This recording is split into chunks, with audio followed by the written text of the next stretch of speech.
Hey everybody, Lex DeVille back for another lesson in advanced Upwork proposal writing. In this lesson, we're going to be talking about your PS statement. This is the final part of your proposal, the last bit. Well, it might not be the last bit. Sometimes you've got some questions, like the client will ask you questions. You want to respond to those questions if they ask them, but PS statement, for the most part, is going to be the last section of your Upwork proposal.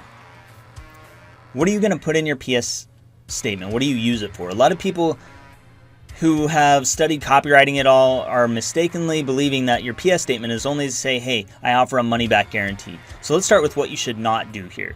In your PS statement, you should not say anything negative. You don't want to say anything negative. It's an opportunity for you to share some last-minute benefits with the client. You don't want to say anything negative here, because by saying something negative, you plant negative thought seeds in the client's mind. So if you say, if any of this doesn't work for you, or if you don't like any part of this, then I'll give you your money back.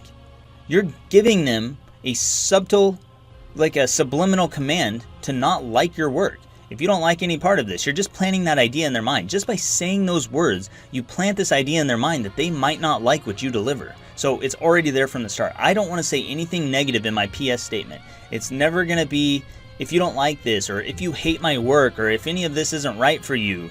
I'm not going to say those things, because that would not be effective in a PS statement. So what I am going to do is I might say, I will adjust the product until it's right for you, or I'll modify my writing until it works for you, or I'll give you up to 2 revision rounds. These are just PS statements that you can make. You can make any kind of statement you want down here. It's just last minute information that is beneficial to the client. I always try to put something in there that I think is going to influence them in the direction of giving me an interview. So you don't have to use a PS statement. That's not a requirement, but it's one more opportunity to add a little bit more impact to your proposal so the client has more reason to work with you. So things that I usually put down here, sometimes I put just information about my rates. I say I use it kind of as a filter to filter clients out. I say it's to keep things simple. I offer a fixed rate of $100 per page, up to 500 words with 2 revision rounds. So that might be all I put in my PS statement. And then if they read that and they say $100 per page, what the I'm not working with this guy. You know what? I don't care. That's fine. I don't want to work with anybody who doesn't want to work with my rates anyway. But I don't always put that down there. I just do that sometimes when I think that this person's going to be yanking my chain. But if they accept my rates, then great, we can move forward. If not, it's no problem, and we don't have to move forward. Other things I put down there, I'll talk about my revision round. So I might say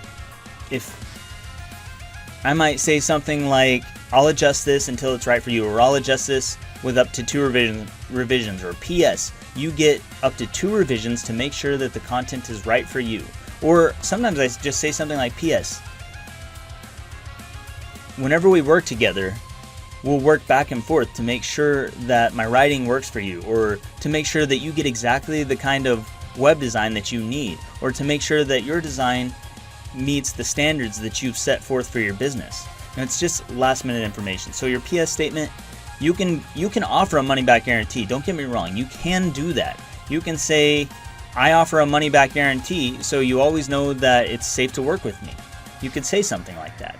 But I don't like to make money back guarantees. I don't want to guarantee money back and then have to do a whole bunch of work, and then the client decides, hey, I didn't want to spend all that money, so I'm going to ask for my money back.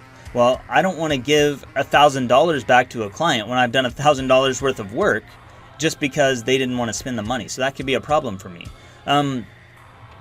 So yeah, just put something down there that is going to be any kind of last minute information that's going to help that client in making that decision to move forward with you. Other people aren't going to be doing this. You're not going to see that many people using PS statements at the bottom of their proposals. I don't know why they don't do it. They just don't.